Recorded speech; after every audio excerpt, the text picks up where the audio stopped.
나으리 옆에 배신자가 있어요. 자행 중이던 임금 앞을 난데없이 막아선 14살 거지 아이. 과연 이 아이는 무슨 연유로 이런 말을 내뱉은 것일까요? 구독과 좋아요를 눌러주시고 어디서 듣고 계신지 댓글에 남겨주세요. 그곳으로 사랑과 행복을 가득 담아 보내드리겠습니다. 때는 조선 중엽이었습니다. 한양 도성 깊숙한 곳 경복궁 편전에 홀로 앉아 밤을 지새우는 사내가 있었으니 그가 바로 이 나라의 임금 이현이었습니다. 제위 25해 강산이 2번 반이나 바뀔 세월을 용상에 앉아 버텨온 임금이었지요. 허나 그 오랜 세월이 이현에게 남긴 것은 영화로움이 아니었습니다. 의심과 피로 그리고 뼛속까지 스며든 고독뿐이었지요. 그날 밤도 이현은 잠을 이루지 못했습니다. 편전 탁자 위에는 상소문이 산더미처럼 쌓여 있었고 촛불은 꺼질 줄 모르고 타들어가고 있었지요. 이현은 희끗희끗한 관자놀이를 손가락으로 꾹 누르며 나지막이 한숨을 내쉬었습니다. 그 한숨 안에는 25해의 무게가 고스란히 담겨 있었지요. 과인이 이 자리에 앉은 지 25해가 지났거늘 진정 과인을 위하는 자가 이 나라에 단 한 명이라도 있단 말이더냐. 낮고 쓸쓸한 중얼거림이 텅 빈 편전 안을 맴돌았습니다. 이현의 눈길이 촛불 위에 머물렀지요. 촛농이 한 방울 뚝 떨어졌습니다. 꼭 그의 마음 같았습니다. 이현이 처음부터 이리 냉랭한 임금은 아니었습니다. 젊은 시절 그는 백성을 어루만지고 나라를 바로 세우겠다는 뜨거운 뜻을 품었던 사내였지요. 새벽 딸기 울기 전까지 경전을 읽고 신하들의 상소 하나하나에 손수붓을 들어 답하던 임금이었습니다. 백성이 굶는다는 소식을 들으면 수라상을 물리고 가뭄이 든다는 보고가 올라오면 직접 기우제를 올리러 나서던 사람이었지요. 허나 세월은 그 뜨거움을 조금씩 가차없이 갉아먹었습니다. 믿었던 신하가 뒤에서 칼을 꽂고 의지했던 측근이 뒤돌아 등을 보였지요. 그것이 한 번이 아니었습니다. 2번도 3번도 아니었습니다. 25해 동안 헤아릴 수 없이 반복된 일이었지요. 그때마다 이현은 이를 악물고 버텼습니다. 임금이란 자리가 원래 그런 것이라 스스로를 달랬지요. 허나 사람의 마음에도 한계란 것이 있는 법이었습니다. 배신이 쌓이고 또 쌓이다 보니 이제는 아무리 진심 어린 말도 고지곳대로 들리지 않았습니다. 신하들이 머리를 조아리며 충성을 맹세할 때마다 이현의 가슴 한켠에서는 차가운 비웃음이 스멀스멀 피어올랐지요. 이현은 천천히 붓을 내려놓았습니다. 손끝이 미세하게 떨리고 있었지요. 노쇠한 탓이 아니었습니다. 분노였습니다. 그리고 그 분노 밑바닥에는 차마 입 밖에 내지 못하는 깊은 서러움이 웅크리고 있었지요. 임금도 사람이었습니다. 외롭고 지친 한 사람이었습니다. 편전 밖에서는 밤바람이 처마 끝을 스치고 지나갔습니다. 이현은 눈을 감았습니다. 이 밤이 지나면 또다시 번지르르한 거짓 웃음을 짓는 신하들의 얼굴을 마주해야 할 터였지요. 과인은 아직 지지 않았느니라. 그 한마디를 가슴속 깊이 새기며 이현은 다시 눈을 떴습니다. 촛불이 바람에 흔들렸습니다. 그래도 꺼지지는 않았습니다. 한양 도성 서쪽 마포 나루터는 새벽 딸기 울기도 전부터 사람으로 북적이는 곳이었습니다. 한강을 오가는 배들이 짐을 부리고 생선 장수며 소금 장수며 온갖 상인들이 뒤엉켜 하루 종일 고함을 질러대는 곳이었지요. 그 시끌벅적한 나루터 한 귀퉁이 낡은 창고 처마 밑에 늘 웅크리고 앉아있는 아이가 하나 있었습니다. 이름은 석이었지요. 나이는 14살이었습니다. 서기의 행색은 말이 아니었습니다. 때가 켜켜이 낀 얼굴에 헝클어진 머리카락이 눈을 반쯤 가렸고 걸친 옷이라곤 여기저기 기운 자국이 남은 낡은 누더기 한 벌뿐이었지요. 맨발에는 굳은 살이 두껍게 박여 있었고 손등에는 긁힌 상처가 채 아물지도 않은 채로 여러 군데 남아 있었습니다. 보는 이마다 혀를 끌끌 차고 지나쳐 버리는 행색이었지요. 허나 그 남루한 겉모습에 가려져 좀처럼 눈에 띄지 않는 것이 하나 있었습니다. 바로 서기의 눈이었지요. 굴주림에 찌들고 고생에 절었건만 그 눈만은 맑고 깊었습니다. 함부로 흔들리지 않는 눈이었지요. 서기에게는 남들이 모르는 기이한 능력이 하나 있었습니다. 사람들의 감정이 소리로 들리는 것이었지요. 말로 표현하자면 이러했습니다. 마음이 선하고 편안한 이에게서는 맑은 시냇물 흐르는 소리가 났습니다. 두려움에 떠는 이에게서는 바람이 허공을 가르는 소리가 났지요. 분노가 들끓는 이에게서는 가마솥 안에서 물이 펄펄 끓어오르는 소리가 났고, 남을 해치려는 마음을 품은 자에게서는 칼날이 천천히 갈리는 섬뜩한 소리가 났습니다. 슬픔에 잠긴 이에게서는 빗소리가 났고, 무언가를 간절히 바라는 이에게서는 바람에 흔들리는 풀잎 소리가 났지요. 허나 그 소리는 어디까지나 감정의 소리였습니다.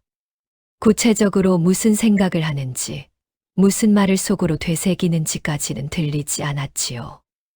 예를 들어 누군가 두려워하고 있다는 것은 알 수 있었지만 무엇이 두려운지는 알 수 없었습니다. 누군가 남을 해치려 한다는 것은 알 수 있었지만 누구를 어떻게 해치려는지는 들리지 않았지요. 그것이 서기 능력의 한계였습니다. 허나 동시에 그것이 서기가 지닌 능력의 본질이기도 했습니다. 사람의 마음 깊은 곳에서 흘러나오는 감정의 결을 읽어내는 것, 그것만으로도 서기의 눈에는 세상이 전혀 다르게 보였지요. 서기가 이 능력을 갖게 된 것이 언제부터인지는 서기 자신도 몰랐습니다. 어릴 적부터 당연하게 들려오는 소리였으니까요. 허나 그 소리가 남들에게는 들리지 않는다는 것을 서기는 일찌감치 깨달았습니다. 한 번은 어머님께 말씀드렸다가 눈이 휘둥그레진 어머님의 얼굴을 보고는 그 뒤로는 입을 다물었지요. 이 소리는 나만 듣는 것이구나. 그 사실을 깨달은 뒤로 서기는 이 능력을 혼자 가슴에 묻어두었습니다. 나루터 사람들 사이에서 서기는 묘한 아이로 통했습니다. 시도 때도 없이 혼잣말처럼 중얼거리는 버릇 때문이었지요. 저 나으리, 오늘 무슨 좋지 않은 일이 생기실 것 같은데. 저 아낙네, 집에 가면 큰 걱정거리가 기다리고 있겠구나. 서기의 중얼거림은 신기하게도 번번이 들어맞았습니다. 감정의 소리를 통해 그 사람에게 무슨 일이 생길지 어림짐작할 수 있었기 때문이었지요. 처음에는 우연이려니 했던 나루터 사람들도 몇 번이 반복되자 슬금슬금 서기를 멀리했습니다. 무섭다는 것이었지요. 덕분에 서기는 더욱 외로워졌습니다. 굴주림은 늘 서기 곁에 붙어 있었습니다. 허나 서기는 단 한 번도 남의 것에 손을 댄 적이 없었지요. 나루터 창고에 곡식 자루가 수북이 쌓여 있어도 생선 장수 좌판에 먹음직스러운 생선이 즐비해도 서기는 눈길만 줄 뿐 결코 손을 뻗지 않았습니다. 배가 너무 고파 온몸이 떨릴 때도 마찬가지였지요. 가진 것이 없어도 손이 깨끗한 사람이 진짜 사람이니라. 아버님께서 늘 하시던 말씀이었습니다. 그 말씀이 서기의 가슴 깊은 곳에 새겨져 있었지요. 남루한 누더기 속에 꼿꼿이 세워진 그 작은 등줄기에는 어디서 왔는지 모를 묘한 기품이 서려 있었습니다. 나루터를 오가는 수많은 사람들 중 그 기품을 알아보는 이는 아무도 없었지요. 아직은 그럴 때가 아니었습니다. 그 무렵 마포 나루터에 한바탕 소동이 벌어졌습니다. 때는 이른 봄, 한강물이 막 풀리기 시작하던 무렵이었지요. 나루터에서 10년 넘게 배를 몰던 사공 박서방이 살인 누명을 뒤집어 쓴 것이었습니다. 사연인즉 이러했습니다. 이틀 전 새벽 나루터 창고 뒤편 후미진 골목에서 행상 하나가 싸늘한 주검으로 발견되었지요. 뒤통수를 둔기로 세게 얻어맞은 흔적이 역력했습니다.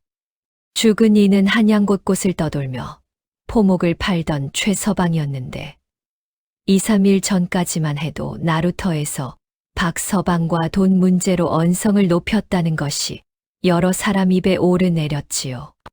포졸들이 들이닥쳐 박서방을 꽁꽁 묶어 끌고 가려 하자 나루터는 순식간에 발칵 뒤집혔습니다. 박서방의 아낙네가 치마를 부여잡고 통곡하며 매달렸지요. 여보시오 포졸 나으리, 우리 영감이 무슨 수로 사람을 죽입니까? 억울하옵니다. 나으리. 허나 포졸들은 막무가내였습니다. 증거가 있다는 것이었지요. 죽은 최서방의 짐 보따리 속에서 박서방의 이름이 적힌 차용증이 나왔는데 그 돈이 자그마치 엽전 50냥이었습니다. 충분한 살인 동기라는 것이 포졸들의 주장이었지요. 구경꾼들이 삼삼오오 몰려들었습니다. 수군거리는 소리가 파도처럼 번져나갔지요. 그럼 그렇지, 박서방이 워낙 돈에 쪼들린다더니. 에이, 사람이 그럴 수가 있나. 이런저런 말들이 뒤섞였습니다. 박서방은 새파랗게 질린 얼굴로 억울하다고 외쳤지만 그 목소리는 웅성거리는 인파 속에 묻혀버렸지요. 바로 그때였습니다. 창고 처마 밑에 웅크리고 앉아있던 서기가 천천히 일어섰습니다. 소동이 시작된 순간부터 서기의 귀에는 수많은 소리가 한꺼번에 쏟아지고 있었지요. 박서방에게서는 억울함에 떠는 바람 소리가 났습니다. 울부짖는 박서방 아낙네에게서는 두려움에 젖은 빗소리가 흘러나왔지요. 구경꾼들에게서는 저마다 호기심과 불안이 뒤섞인 소리들이 흘러나왔습니다. 허나 그 속에서 전혀 다른 소리가 들려오는 자가 하나 있었습니다. 칼날이 천천히 갈리는 듯한 서늘하고 탁한 소리였지요. 남을 해치려는 마음을 품은 자에게서만 나는 소리였습니다. 서기는 그 소리를 따라 시선을 옮겼습니다. 군중 속 한쪽 구석에 멀찌감치 서서 팔짱을 낀 채 능청스럽게 구경하는 사내가 눈에 들어왔지요. 나루터에서 자비를 거들던 돌쇠였습니다. 억울한 박서방에게서는 분명 맑은 바람 소리가 났습니다. 허나 저 돌쇠에게서는 칼날 가는 소리가 났지요. 서기는 주먹을 꽉 쥐었습니다. 확신할 수는 없었습니다. 감정의 소리만 들릴 뿐 돌쇠가 구체적으로 무슨 짓을 했는지까지는 알 수 없었지요. 허나 죄 없는 박서방이 끌려가는 것을 그냥 두고 볼 수만은 없었습니다. 서기가 앞으로 나섰습니다. 포졸 나으리, 잠깐만요. 포졸 하나가 눈살을 찌푸리며 돌아보았지요. 이놈이 감히 어디서 끼어들어. 서기는 기죽지 않고 곧게 서서 말을 이었습니다. 저기 저 사내를 한번 살펴봐 주시옵소서. 박서방이 아니라 저 사내가 수상하옵니다. 서기의 손가락이 돌쇠를 향해 뻗었지요. 순간 돌쇠의 얼굴이 굳었습니다. 구경꾼들의 시선이 일제히 돌쇠에게 쏠렸지요. 포졸들은 어이가 없다는 듯 헛웃음을 쳤습니다. 허나 그중 나이 든 포졸 하나가 서기의 눈빛을 보고는 선뜻 발걸음을 옮겼습니다. 돌쇠의 거처를 뒤지자 핏자국이 선명하게 남은 둔기 하나가 나왔지요. 돌쇠는 그 자리에서 무너졌습니다. 최서방이 나루터에서 목돈을 받았다는 소문을 듣고 욕심이 생겼다는 것이었지요. 박서방은 풀려났습니다. 아낙네가 달려와 영감의 품에 안겨 엉엉 울었지요. 나루터 사람들의 시선이 서기에게로 쏠렸습니다. 저 거지 아이가 어떻게 알았을까? 수군거리는 소리가 퍼져나갔지요. 허나 서기는 그저 처마 밑 제자리로 돌아가 앉았습니다. 배는 여전히 고팠고 봄바람은 여전히 차가웠지요. 그날 이후 마포 나루터 사람들 사이에서 서기의 이름이 조용히 오르내리기 시작했습니다. 경복궁 깊숙한 곳, 내관들만 드나드는 후미진 행각 뒤편에 두 사내가 마주 앉아 있었습니다. 때는 인적이 끊긴 한밤중이었지요. 촛불 하나가 낮게 타오르고 있었고 그 희미한 빛 아래 두 사내의 얼굴이 음침하게 잠겨 있었습니다. 한 사내는 조내관이었습니다. 본명은 조광서, 나이는 56이었지요. 세자 시절부터 이연의 곁을 지킨 내관으로 궁 안에서 그의 손이 닿지 않는 곳이 없다 할 만큼 막강한 실세였습니다. 허나 그 오랜 세월 동안 쌓아온 것이 충성심이 아니었지요. 욕심이었습니다. 더 많은 재물, 더 많은 권세, 그리고 다음 임금이 즉위했을 때 자신의 자리를 확고히 보장받고 싶다는 탐욕이었지요. 맞은편에 앉은 사내는 좌의정 윤시복이었습니다. 나이는 61, 조정에서 그의 위세는 하늘을 찌를 듯했지요. 허나 그것으로도 성이 차지 않는 사람이었습니다. 지금의 세자가 아닌 자신이 밀고 있는 또 다른 왕족을 옥좌에 앉히겠다는 야망을 오래전부터 품어온 자였지요. 그 야망을 위해서라면 무슨 짓이든 할 수 있는 사람이었습니다. 전하의 옥체가 요즘 부쩍 쇠하셨다고 들었소. 윤시복이 먼저 입을 열었습니다. 목소리는 낮고 차분했지만 그 안에 서늘한 날이 서 있었지요. 그러하옵니다, 대감.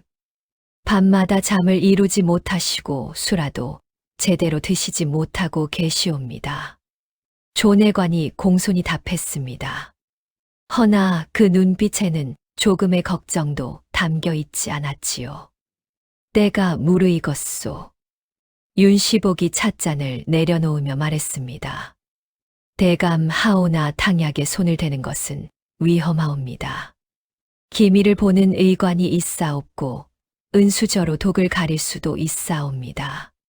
조내관이 조심스럽게 말했지요. 윤시복은 가늘게 눈을 떴습니다. 누가 탕약에 손을 대라 했소. 조내관의 눈썹이 꿈틀했습니다. 전하께서는 매일 밤 침전에서 향을 피우시지 않소. 그 향을 관리하는 것이 누구요? 소인이옵니다, 대감. 조내관의 입가에 천천히 미소가 번졌습니다. 윤시복의 뜻을 단번에 알아챈 것이었지요. 향에 독을 섞으면 은수저로도 알 수 없소. 의관이 기미를 볼 수도 없고 매일 조금씩 피워 올리다 보면 전하의 기력은 서서히 쇠하게 될 것이요. 아무도 의심하지 못하는 방식으로 말이요. 윤시복의 목소리는 마치 날씨 이야기를 하듯 태연했습니다. 그 태연함이 오히려 소름 끼쳤지요. 전하께서 자리 보전을 하시게 되면 조정은 자연히 어수선해질 것이요. 그때를 틈타 세자 교체 논의를 꺼내면 돼요. 나머지는 내가 알아서 할 것이니 그대는 향 하나만 제대로 관리하면 돼요. 조내관은 잠시 침묵했습니다. 촛불이 흔들렸지요. 그 흔들림 속에서 조내관은 25해를 돌아보았습니다. 이현의 곁에서 보낸 25해. 허나 그 기억은 충성심이 아니라 오래 묵은 불만으로 가득했습니다. 그 세월 동안 자신이 받은 것이 너무 적다고 생각해왔지요. 분부대로 따르겠사옵니다, 대감. 조내관이 깊이 머리를 숙였습니다. 두 사내는 더 이상 말을 섞지 않았습니다. 촛불이 꺼졌고 어둠이 행각을 삼켰지요. 그날 밤 경복궁 깊숙한 곳에서 싹튼 음모는 아무도 모르게 뿌리를 내리기 시작했습니다. 임금의 침전에서 매일 밤 피어오르는 향 연기 속에 이제 죽음의 씨앗이 심어질 터였지요. 이현은 답답했습니다. 편전에 앉아 있으면 숨이 막혔지요. 사방이 높은 담장으로 둘러싸인 궁궐이 마치 자신을 가두는 거대한 감옥처럼 느껴졌습니다. 신하들의 번지르르한 얼굴, 아첨으로 범벅된 상소문들, 촛불 아래 쌓여가는 거짓과 위선들.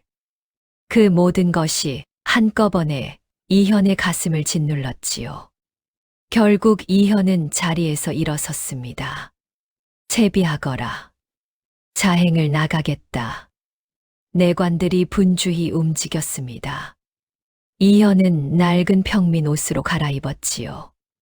비단 골룡포 대신 무명 두루마기, 익선관 대신 낡은 갓 하나. 그 차림새만으로도 이현은 그저 한양 어딘가에 사는 평범한 중인처럼 보였습니다. 곁에는 내금이 종사관 철산과 조내관만이 따라붙었지요. 철산은 말없이 이현의 뒤를 따랐습니다. 그의 손은 언제나처럼 자연스럽게 칼자루 근처에 머물러 있었지요. 마포 나루터를 지나 한양 도성 안쪽으로 접어들자 야시장이 펼쳐졌습니다.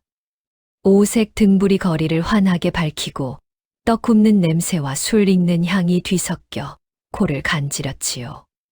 고기 굽는 연기가 모락모락 피어오르고 어물전 주인의 구성진 외침 사이로 아이들의 웃음소리가 흘러나왔습니다. 이현은 오랜만에 어깨에서 힘을 뺐습니다. 궁궐 담장 밖에서 살아 숨쉬는 백성들의 표정을 보니 무거운 짐을 잠시나마 내려놓은 기분이었지요. 백성들이 저리 살아있으니 다행이로구나. 이현이 나지막이 중얼거렸습니다. 조내관이 옆에서 능청스럽게 웃으며 맞장구를 쳤지요. 성상에 어진 덕덕분이옵니다. 나으리. 이현은 대꾸하지 않았습니다. 그 말이 진심인지 아닌지 이미 오래전부터 가늠하기 어려워진 터였지요. 일행이 야시장 한복판을 지나던 그때였습니다. 철산의 눈이 번뜩였습니다. 인파 속에서 자연스럽게 섞여 걷는 척하면서도 시선을 한 곳에 고정한 채 움직임이 지나치게 일정한 사내 셋이 눈에 들어왔지요. 하나는 좌판 앞에 쭈그려 앉아 물건을 고르는 척했고 하나는 술집 처마 밑에 기대어 서 있었으며 나머지 하나는 인파 속에 섞여 일행과 같은 방향으로 천천히 걸어오고 있었습니다. 평범한 행인이라면 있을 수 없는 움직임이었지요. 셋의 시선이 모두 이현에게 고정되어 있었습니다. 철사는 즉각 이현과 조내관 사이로 몸을 밀어 넣었습니다. 나으리, 걸음을 멈추시옵소서. 그 말이 채 끝나기도 전이었습니다. 세 사내가 동시에 뛰어들었지요. 손에는 날이 시퍼런 단검이 들려 있었습니다. 야시장이 순식간에 아수라장이 되었습니다.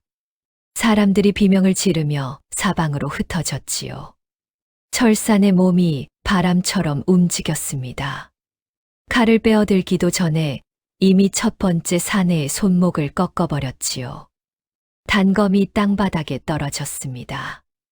두 번째 사내가 옆구리를 노리고 달려들었지만 철사는 몸을 비틀어 그 공격을 흘려내고 팔꿈치로 사내의 턱을 강타했습니다. 세 번째 사내가 이현을 향해 돌진하려는 순간 철산의 발이 먼저였지요. 사내는 바닥에 나뒹굴었습니다. 순식간에 벌어진 일이었습니다. 철사는 쓰러진 사내들을 즉각 포박했습니다. 정체를 밝혀내야 했지요. 허나 포박이 끝나기 무섭게 첫 번째 사내가 갑자기 경련을 일으키더니 그대로 축 늘어졌습니다. 두 번째, 세 번째 사내도 마찬가지였지요. 철산이 사내들의 입을 벌려 살피자 혀 밑에 검게 으깨진 것이 묻어 있었습니다. 미리 독을 품고 있었던 것이었지요. 발각되는 순간 스스로 목숨을 끊도록 명령을 받은 자들이었습니다. 철사는 차갑게 굳은 얼굴로 사내들의 옷자락을 살폈습니다. 아무런 표식도 없었지요. 신분을 알 수 없도록 철저히 지워놓은 것이었습니다. 우연이 아닐 수 있사옵니다. 누군가 치밀하게 준비한 것이옵니다. 철산이 낮게 말했습니다. 이현은 아무 대답도 하지 않았지요. 그러나 가슴 속에서는 차가운 것이 스멀스멀 기어오르고 있었습니다. 이 습격이 누구의 지시인지 이현은 아직 알지 못했습니다. 허나 한 가지만은 분명했지요. 궁 안에 자신의 목숨을 노리는 자가 있다는 사실이었습니다. 야시장 습격이 있던 다음 날, 철사는 이현의 명을 받아 자객들의 정체를 추적하기 시작했습니다. 쓰러진 새 사내의 옷가지와 신발, 단검의 형태, 독을 품은 방식까지 하나하나 살폈지요. 단검의 날 각도와 손잡이를 감싼 가죽의 질이 일반 시정잡배들이 쓰는 것과는 달랐습니다. 누군가 돈을 들여 맞춤 제작한 것이 분명했지요. 철사는 이 단검을 알아볼 만한 장인을 수소문하기 위해 한양 곳곳을 돌아다녔습니다. 그러던 중 마포 나루터 어물전 한쪽에 칼을 갈아주는 늙은 장인이 있다는 소문을 들었지요. 철산의 발걸음이 마포 나루터를 향했습니다. 나루터는 그날도 사람들로 북적였습니다. 철산은 인파 속을 묵묵히 걸어가다가 문득 발걸음을 멈췄습니다. 낡은 창고 처마 밑에 웅크리고 앉아 지나가는 사람들을 물끄러미 바라보는 아이 하나가 눈에 들어왔지요. 때가 잔뜩 낀 얼굴에 헝클어진 머리카락, 남루한 누더기 차림이었습니다. 허나 철산의 눈길을 붙잡은 것은 아이의 행색이 아니었습니다. 그 눈이었지요. 굶주리고 지쳐 있으면서도 흔들리지 않는 그 눈빛이 철산의 가슴 어딘가를 불현듯 건드렸습니다. 철산은 그 자리에 잠시 멈춰 서서 아이를 바라보았습니다. 그리고 오래전 기억이 스멀스멀 피어올랐지요. 17년 전이었습니다. 철산이 25이던 그의 가을, 내금위에 새로운 무사 하나가 들어왔습니다. 나이는 16, 이름은 진수였지요. 어깨도 제대로 펴지 않은 앳된 얼굴에 눈빛만 유독 반짝이던 아이였습니다. 처음 도착한 날 낯선 환경에 잔뜩 움츠러들어 있던 진수를 철산이 먼저 말을 걸었지요. 이놈, 밥은 먹었느냐? 진수는 깜짝 놀라 눈을 동그랗게 떴습니다. 그리고 힘없이 고개를 저었지요. 철사는 말없이 진수를 데리고 밥을 먹이러 갔습니다. 그날 이후로 둘은 형제처럼 붙어 다녔지요. 철산이 검수를 가르쳤고 진수는 빠르게 성장했습니다.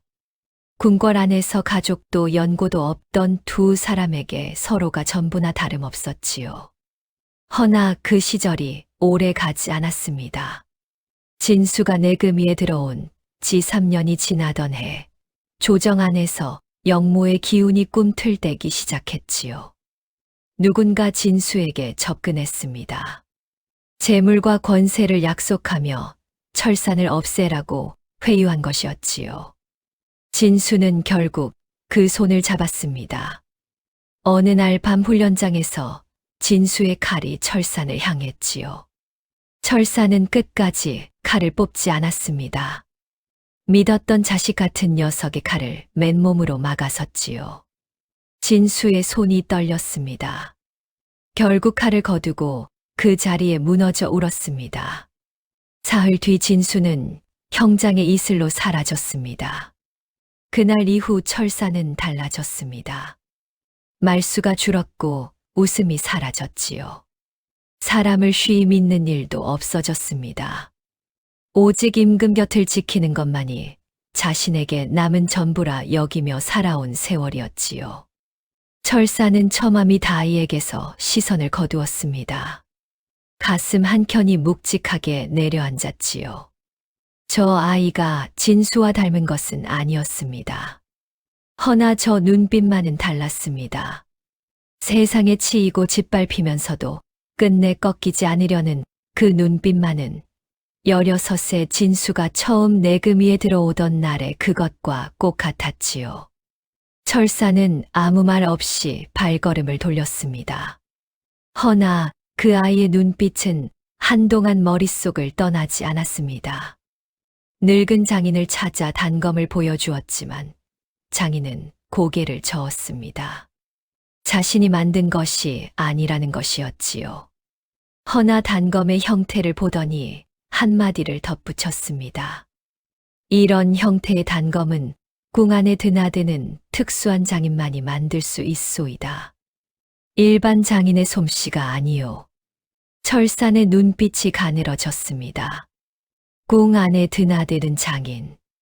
그 말이 머릿속에서 떠나지 않았지요. 자객들의 배후가 궁 안에 있다는 뜻이었습니다. 철사는 서둘러 발걸음을 돌렸습니다. 이현에게 보고해야 할 것이 생긴 것이었지요. 야시장 습격이 있은 지 사흘이 지났습니다. 이현은 궁으로 돌아온 뒤에도 그날 밤 일이 머릿속에서 떠나지 않았지요. 자객들의 정체는 여전히 오리무중이었습니다. 철산이 단검을 들고 한양 곳곳을 뒤지고 있었지만 배후가 궁 안에 있다는 것 외에는 아직 뚜렷한 단서를 잡지 못한 상태였지요. 이현은 편전에 앉아 가만히 생각에 잠겼습니다. 궁 안에 앉아서는 진실이 보이지 않는다는 것을 오랜 세월이 가르쳐 주었지요. 결국 이현은 다시 자행을 결심했습니다. 이번에는 사흘 전 습격이 있었던 야시장 인근을 직접 둘러볼 생각이었지요. 자객을 보낸 자가 누구인지 저작거리에서 떠도는 소문이라도 들을 수 있을지 몰랐습니다. 철사는 반대했습니다. 전하, 사흘 전 일이 아직 해결되지 않았사옵니다. 다시 나가시는 것은 위험하옵니다. 과인이 궁 안에 틀어박혀 있다고 진실이 저절로 굴러들어오겠느냐. 이현의 말에 철사는 더 이상 말을 잇지 못했습니다. 결국 이현은 다시 평민 차림으로 갈아입고 궁을 빠져나왔지요. 이번에도 곁에는 철산과 조내관만이 따라붙었습니다. 저작거리는 여전히 사람들로 북적였습니다. 이현은 인파 속을 천천히 걸으며 귀를 열었지요. 장사꾼들의 흥정소리, 아낙네들의 수다, 아이들의 웃음소리가 뒤섞였습니다. 허나 사흘 전 습격에 대한 이야기는 들리지 않았지요. 이미 사람들의 기억에서 잊혀진 모양이었습니다. 일행이 저작거리 한복판을 지나던 그때였습니다. 어디선가 작은 그림자 하나가 불쑥 튀어나와 이현의 앞을 막아섰지요. 꼬질꼬질한 행색의 14살 거지 아이였습니다. 바로 석이었지요. 철산이 재빨리 몸을 앞으로 내밀었습니다. 허나 석이는 아랑곳하지 않고 이현의 눈을 똑바로 올려다보았습니다. 석이의 귀에는 이 세 사람에게서 흘러나오는 소리가 또렷하게 들리고 있었습니다. 철산에게서는 깊고 단단한 바위 같은 소리가 났지요. 한결같고 흔들림이 없는 소리였습니다. 이현에게서는 묵직하고 깊은 소리가 났지요. 오랜 세월 무거운 짐을 지고 살아온 자에게서만 나는 소리였습니다. 허나 조내관에게서는 달랐습니다. 겉으로는 잔잔한 척하면서도 그 밑에서 칼날 가는 소리가 은밀하게 흘러나오고 있었지요. 남을 해치려는 마음을 품은 자에게서만 나는 소리였습니다. 석이는 망설이지 않았습니다. 어르신, 잠깐만요. 서기의 목소리가 시끄러운 저작거리를 뚫고 울려 퍼졌습니다. 주변 사람들의 시선이 일제히 쏠렸지요. 이놈, 썩 비키지 못하겠느냐? 철산이 낮고 단호한 목소리로 말했습니다. 허나 서기는 물러서지 않았지요. 어르신 옆에 있는 저 나으리를 조심하셔야 합니다. 서기의 손가락이 조내관을 향했습니다. 순간 주변 공기가 얼어붙었지요. 조내관의 얼굴이 찰나에 일그러졌다가 억지로 펴졌습니다. 그는 낮게 웃으며 이현에게 말했지요. 나으리, 저 거지 아이의 헛소리에 마음 쓰실 것 없사옵니다. 굶으면 헛것이 보이는 법이옵니다. 허나 이현의 발걸음은 멈춰 있었습니다. 눈길이 서기에게서 떠나지 않았지요. 25해의 세월이 갈고 닦은 직감이 이현의 발목을 붙잡았습니다. 저 아이의 눈빛에는 거짓이 없었습니다. 두려움도 없었지요. 굶주리고 지친 몸으로 당당히 서서 진실을 말하는 그 눈빛이 이현의 가슴 어딘가를 조용히 두드렸습니다. 이현은 서기를 내치지 않았습니다. 대신 몸을 낮춰 아이와 눈을 맞추었지요. 내 이름이 무엇이더냐? 서기라 하옵니다, 어르신. 서기야, 배는 고프냐? 서기는 잠깐 망설이다가 고개를 끄덕였습니다. 이현은 천천히 일어서며 말했지요. 그렇다면 따라오너라. 국밥 한 그릇 사주마. 철사는 이현의 뒤를 따르면서도 서기에게 날카로운 눈길을 거두지 않았습니다. 허나 그 눈빛 너머로 엿새 전 마포 나루터에서 보았던 그 흔들리지 않는 눈빛의 기억이 스쳐 지나갔지요. 이현은 서기를 데리고 후미진 주막으로 들어갔습니다. 국밥 한 그릇이 나오자 서기는 숟가락을 들고 허겁지겁 밥을 퍼 넣었지요. 며칠을 굶었는지 숟가락질이 거칠기 짝이 없었습니다. 이현은 그 모습을 말없이 바라보았습니다. 가슴 한켠이 무겁고도 따뜻했지요. 국밥 그릇이 반쯤 비워지자 서기의 숟가락질이 조금 느려졌습니다. 허기가 조금 가신 모양이었지요. 이현은 맞은편에 앉아 조용히 입을 열었습니다.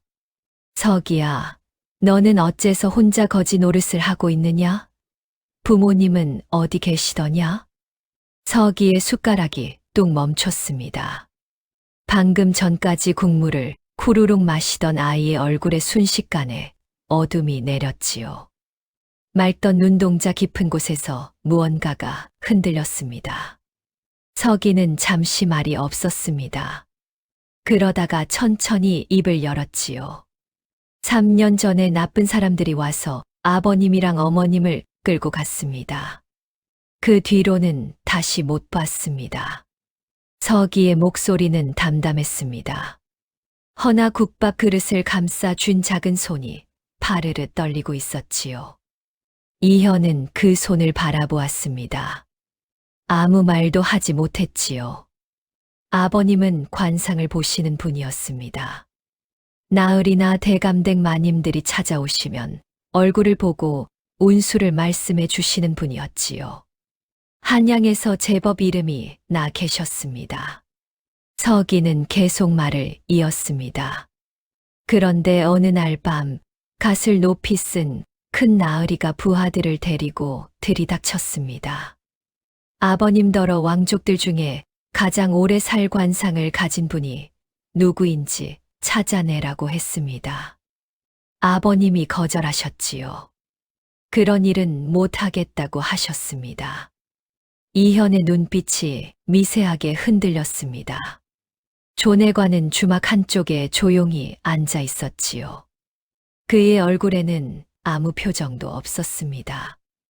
허나 서기의 귀에는 조내관에게서 흘러나오는 소리가 아까보다 더 탁하고 무거워진 것이 느껴졌습니다. 불안과 두려움이 뒤섞인 소리였지요. 아버님이 거절하시자 그 나으리의 목소리가 갑자기 차갑게 변했습니다. 그리고 부하들에게 눈짓을 했지요. 서기의 목소리가 잠깐 갈라졌습니다.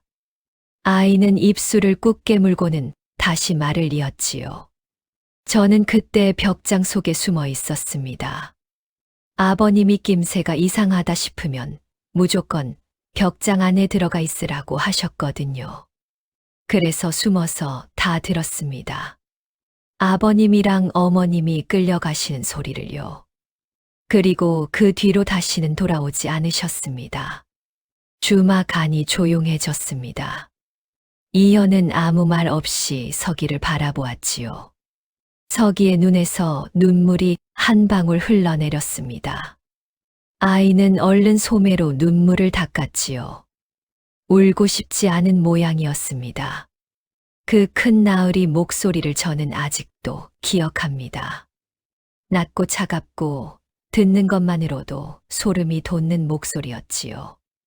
그리고 그 나으리에게서 나던 소리도요. 소리. 이현이 조용히 물었습니다. 예, 어르신. 저는 사람들에게서 감정의 소리가 들립니다. 무서운 사람에게서는 무서운 소리가 나고 착한 사람에게서는 맑은 소리가 납니다.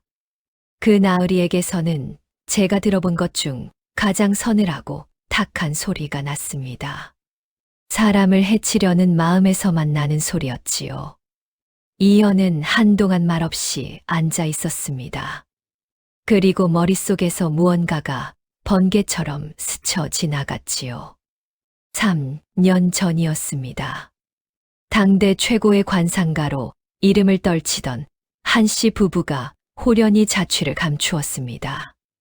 당시 조정에서도 한바탕 소문이 돌았으나 어느 순간 쑥 잦아들었지요. 그때 이현은 대수롭지 않게 여겼었습니다.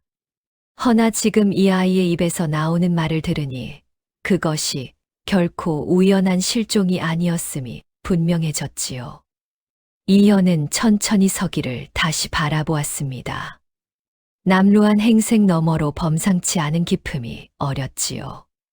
관상가의 자식이었습니다.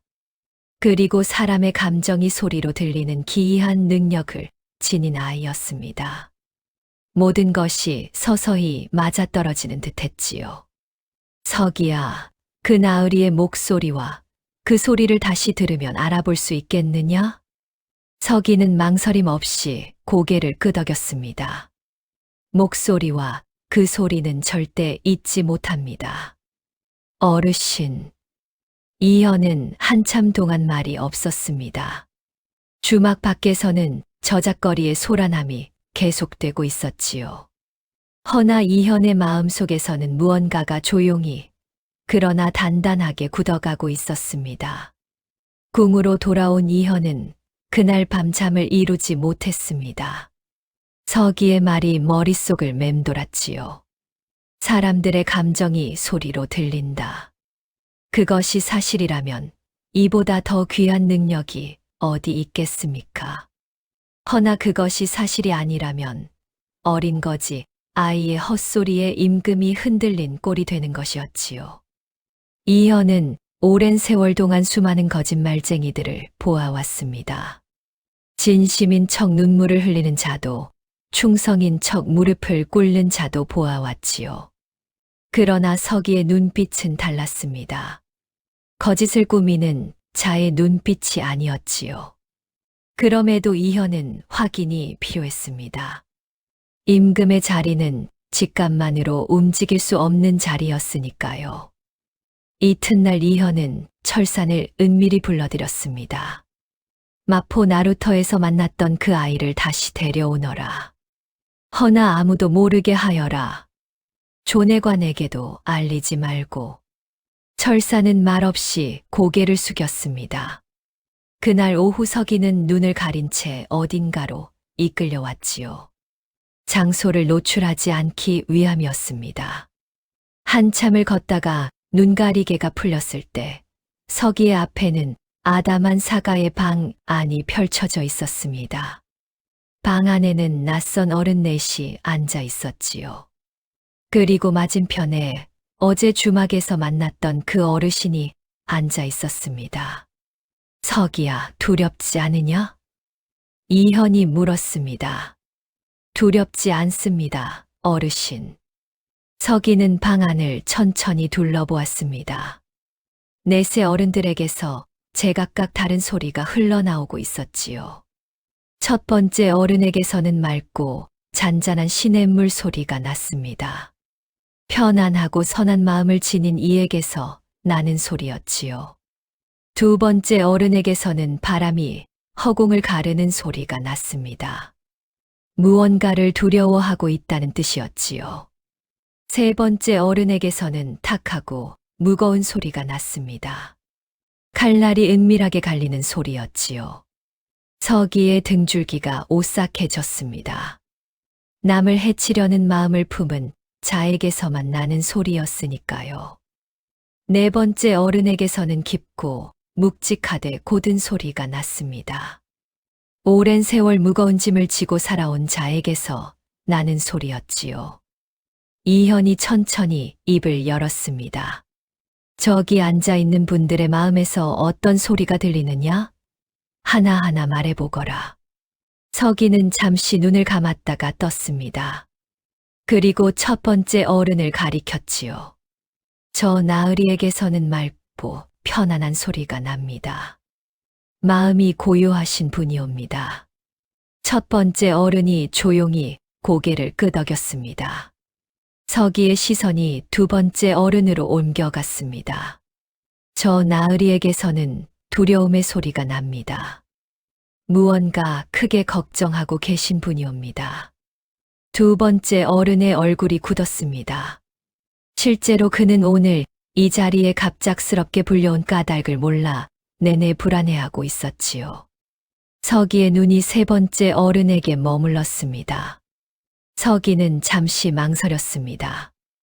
이 소리를 말해도 되는 것인지 확신이 서지 않았지요.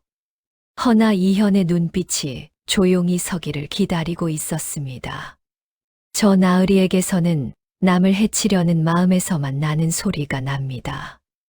겉으로는 평온한 척하시지만 안에서는 서늘하고 탁한 소리가 흘러나오고 있사옵니다. 방 안이 순간 얼어붙었습니다. 세 번째 어른의 얼굴이 새파랗게 질렸지요. 그 순간 철산이 번개처럼 움직였습니다.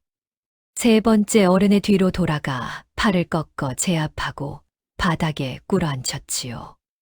이놈, 꼼짝 마라. 사내는 버둥거렸지만 철산의 소나귀에서 벗어날 수 없었습니다. 이현이 차갑게 입을 열었지요. 순순히 실토하면 목숨만은 건질 수 있을 것이니라. 사내는 한동안 버텼습니다. 허나 이현의 눈빛이 조금도 흔들리지 않자 결국 어깨가 무너졌지요.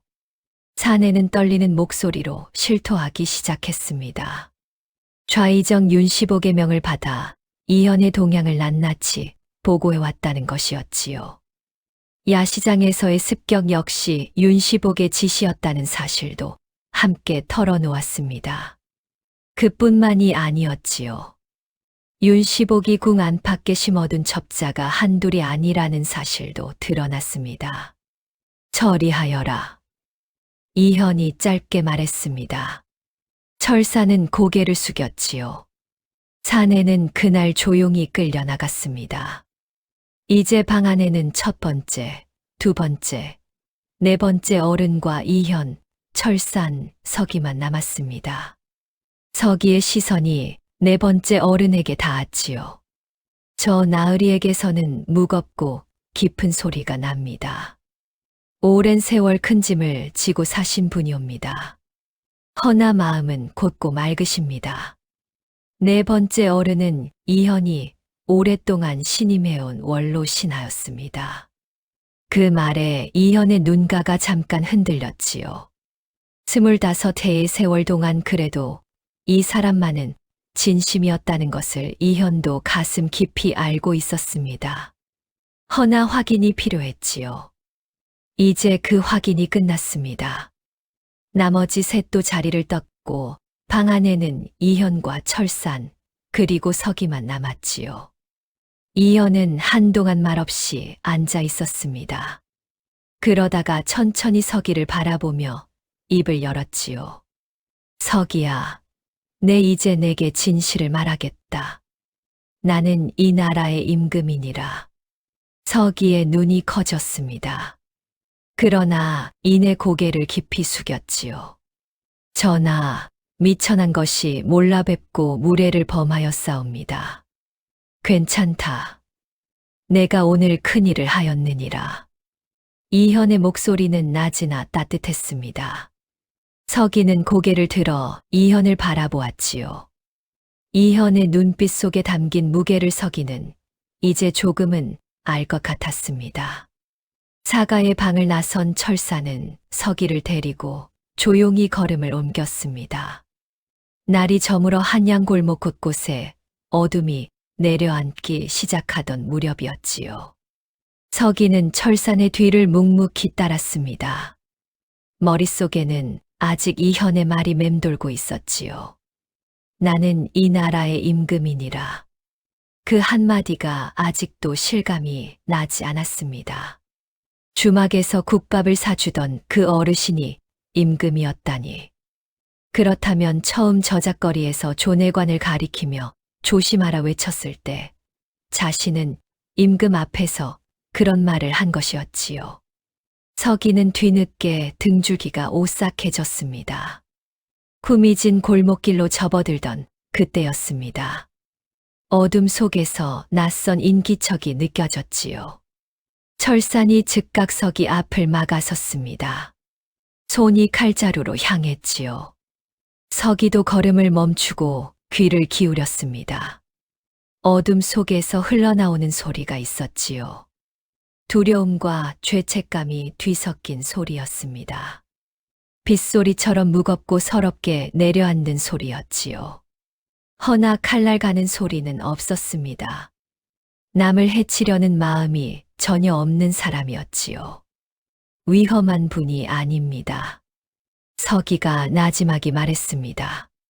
철사는 잠시 서기를 바라보다가 천천히 손을 내렸지요. 그때 어둠 속에서 한 아낙네가 모습을 드러냈습니다. 나이는 30쯤 되어 보였지요. 고운 비단 저고리를 걸쳤으나 얼굴은 몹시 초췌했습니다. 눈 밑에 거뭇한 그늘이 깊이 패여 있었고 두 손을 모아쥔 채 온몸이 떨리고 있었지요. 제발 해치지 마시옵소서. 드릴 말씀이 있어 일이 나온 것이옵니다. 아낙네의 목소리가 떨렸습니다. 뉘시오? 철산이 낮게 물었습니다. 아낙네는 잠시 망설이다가 입을 열었지요. 소인은 좌의정 윤대감의 첩이옵니다. 철산의 눈빛이 날카롭게 변했습니다. 손이 다시 칼자루 쪽으로 움직였지요. 허나 아낙네는 그 눈빛을 피하지 않고 정면으로 받아냈습니다.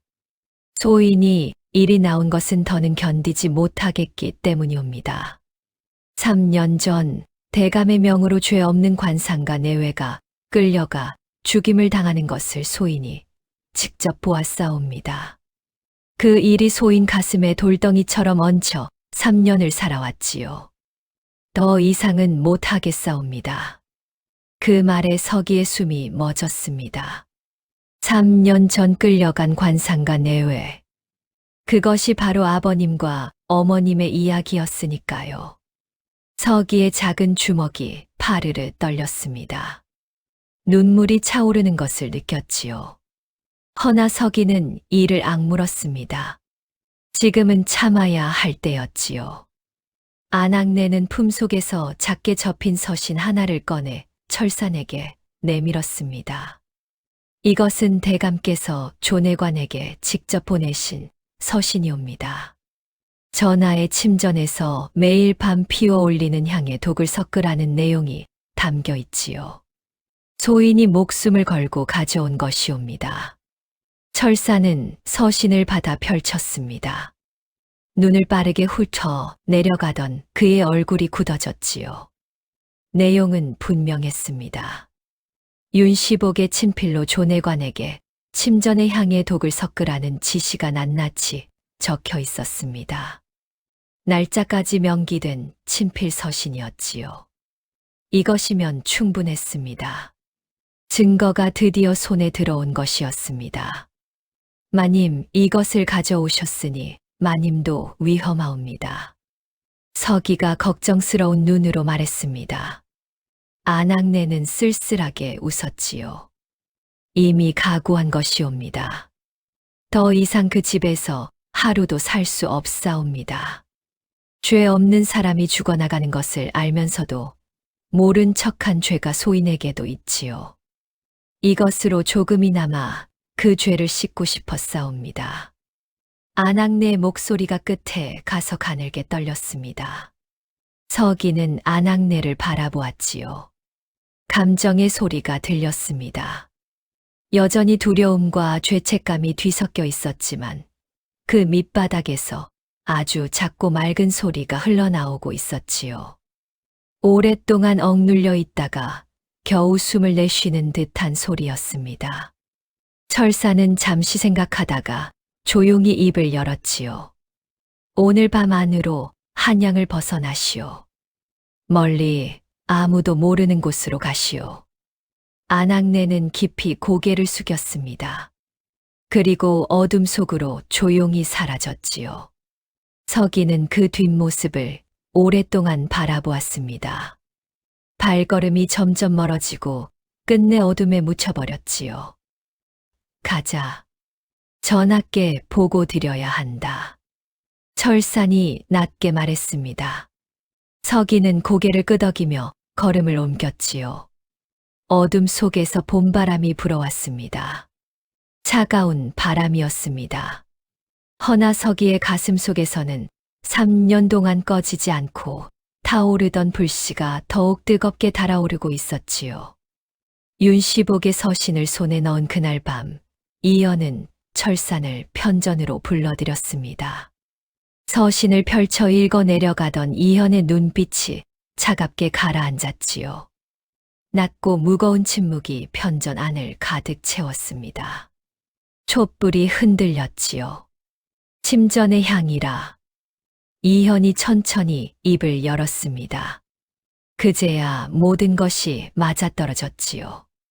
까닭 모르게 기력이 쇠해지던 것, 밤마다 두통이 심해지던 것, 편전보다 침전에서 유독 몸이 무겁던 것, 모두 그 향 때문이었습니다. 이현은 분노를 억눌렀습니다. 지금 당장 조내관을 불러 추궁하고 싶었지요. 허나 그리해서는 안 되었습니다. 조내관 하나를 잡는다고 끝날 일이 아니었으니까요. 뿌리째 뽑아야 했습니다. 철사나, 내 2가지 명을 내리겠다.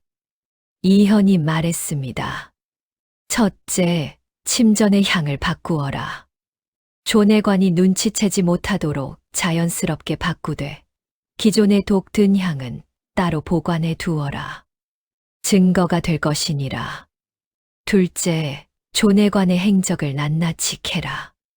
그가 드나드는 곳, 만나는 자, 주고받는 것들을 하나도 빠짐없이 기록하여라. 명을 받들겠사옵니다, 전하. 철사는 고개를 숙이고 물러났습니다. 그날 이후 철사는 그림자처럼 움직이기 시작했습니다. 내금이 종사관으로서의 임무를 수행하는 척하면서 눈에 띄지 않게 조내관의 뒤를 밟았지요. 조내관은 겉으로는 여전히 태연했습니다. 매일 아침 이현에게 문안을 드리고 저녁이면 침전을 정리하는 평범한 일과를 보냈지요. 허나 사흘에 한 번 꼴로 궁을 빠져나가 한양 서쪽 어딘가로 향한다는 것을 철사는 놓치지 않았습니다. 닷새째 되던 날 밤이었습니다. 철사는 조내관이 궁을 빠져나가는 것을 확인하고 뒤를 밟았지요. 조내관은 한양 서쪽 골목 깊숙한 곳에 자리한 낡은 기와집으로 들어갔습니다. 철사는 담장 밖에서 기다렸지요. 1시즌쯤 지났을까 조내관이 다시 모습을 드러냈습니다. 표정이 한결 가벼워져 있었지요. 철사는 조내관이 완전히 시야에서 사라진 것을 확인한 뒤 그 기와집 안으로 조용히 들어갔습니다. 문지기 하나가 막아섰지만 철사의 눈빛 하나에 그 자리에 굳어버렸지요. 집 안을 샅샅이 뒤졌습니다. 방 하나하나를 살피던 그때 안방 마루 아래 숨겨진 작은 괴짝 하나가 눈에 들어왔지요. 자물쇠가 채워져 있었습니다. 철사는 자물쇠를 조심스럽게 열었습니다. 안에는 두꺼운 장부 하나와 작은 도자기, 병 하나가 들어 있었지요. 장부를 펼쳐보니 조내관이 궁에서 빼돌린 재물의 내역이 날짜별로 꼼꼼하게 적혀 있었습니다. 그 재물이 윤시복의 사람에게 건네졌다는 기록도 함께였지요.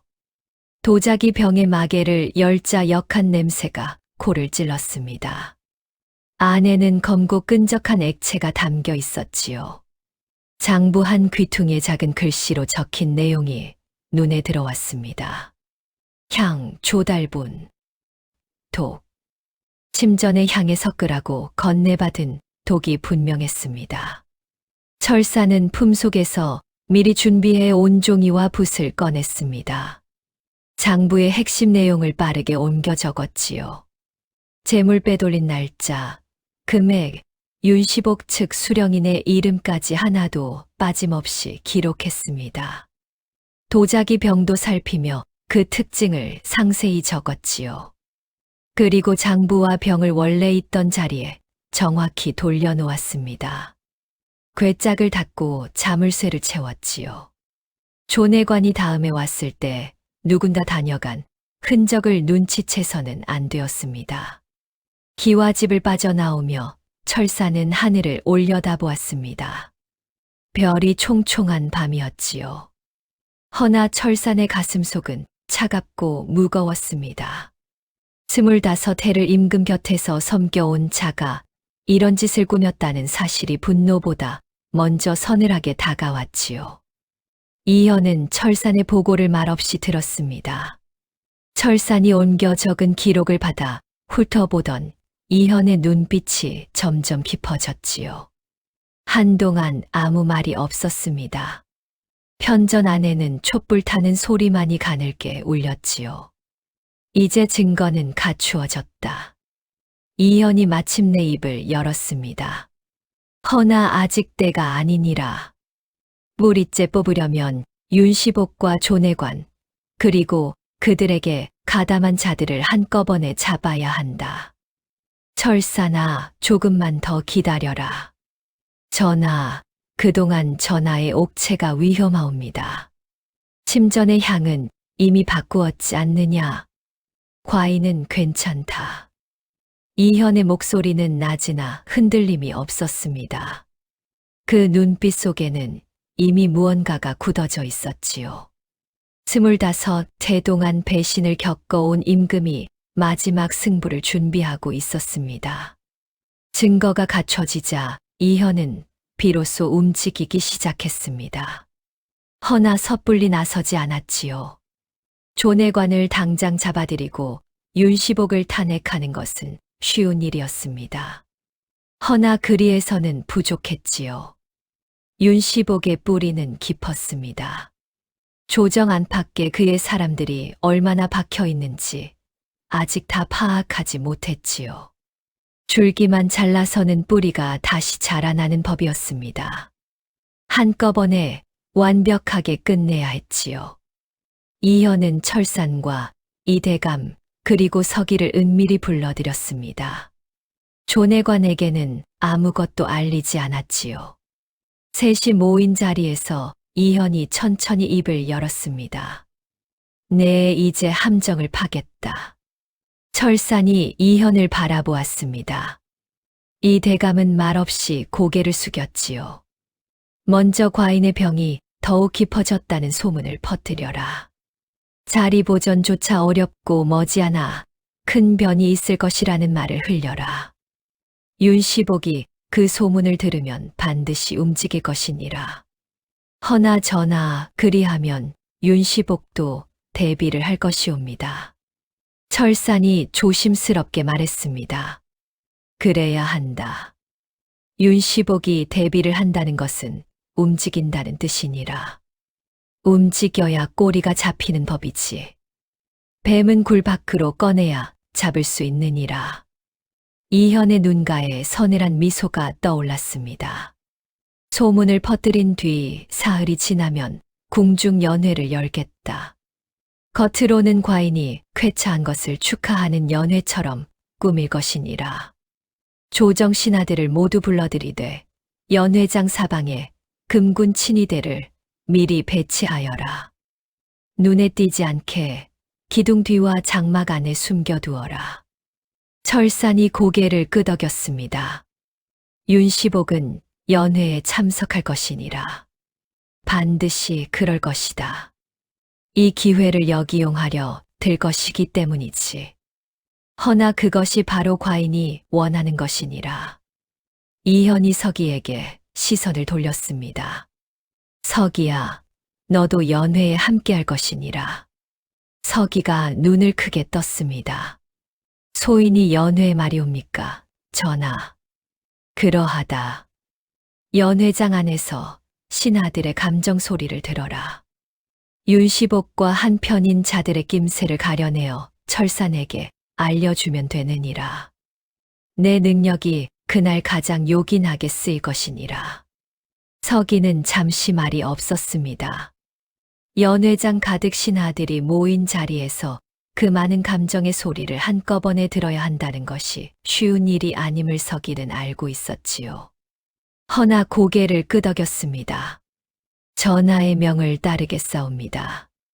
이 대감이 걱정스러운 얼굴로 입을 열었습니다. 전하, 연회 당일 윤시복이 독수를 쓰려 할 것이옵니다. 술잔에 손을 댈 가능성이 있사옵니다. 과인도 그리 생각하노라. 그날 올라오는 술잔은 반드시 미리 바꿔치기 하여라. 겉으로는 받아 마시는 척하되 실제로는 마시지 않을 것이니라. 그리고 그 술잔을 바닥에 쏟는 것을 신호로 삼겠다. 그 순간 금군이 일제히 움직이면 되느니라. 전하의 연기가 완벽해야 하옵니다. 조금이라도 흔들리면 윤시복이 눈치챌 것이옵니다. 철산이 말했습니다. 걱정 마라. 25 태동한 신하들 앞에서 연기하며 살아온 과인이니라. 이현의 목소리에 쓴웃음이 배어 있었습니다. 셋은 말없이 서로를 바라보았지요. 이현의 눈빛이 흔들림 없이 빛나고 있었습니다. 허나 이현은 알지 못했습니다. 사가 담장 밖 어둠 속에 낯선 그림자 하나가 웅크리고 있었다는 사실을 말이지요.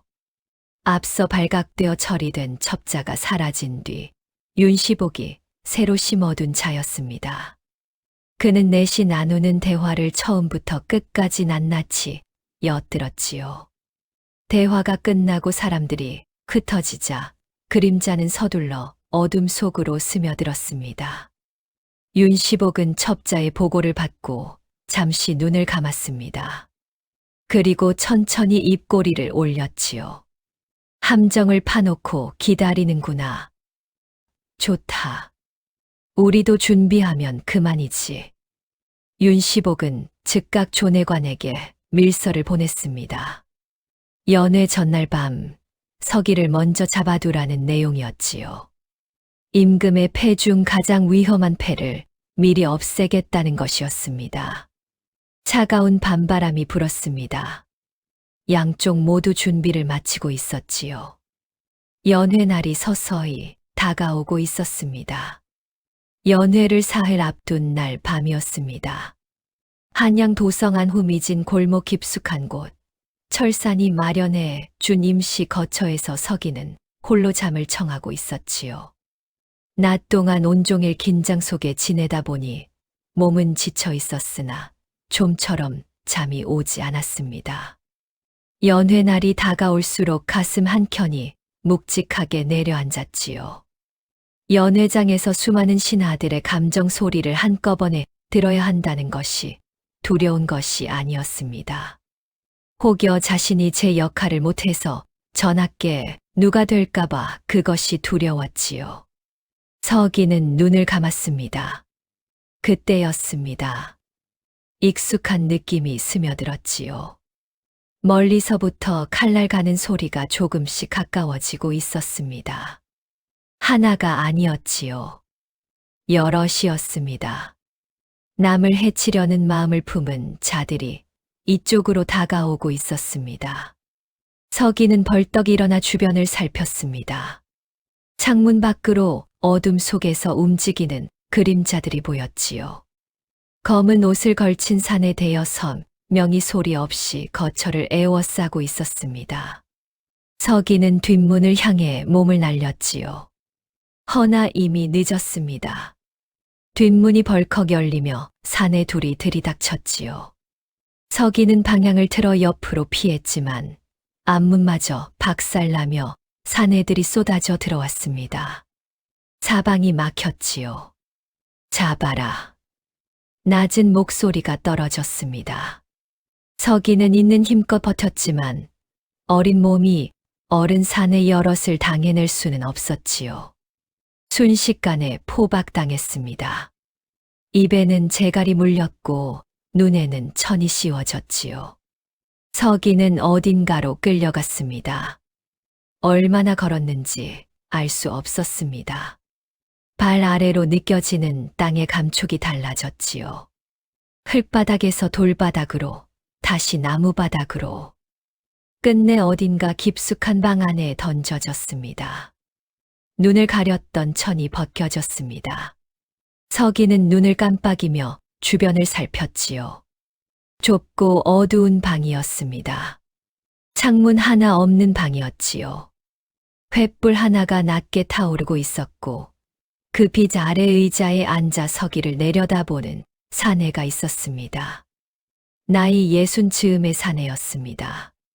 희끗한 머리카락에 날카로운 눈매, 그리고 낮고 차가운 기운이 온몸에서 흘러나오는 사람이었지요.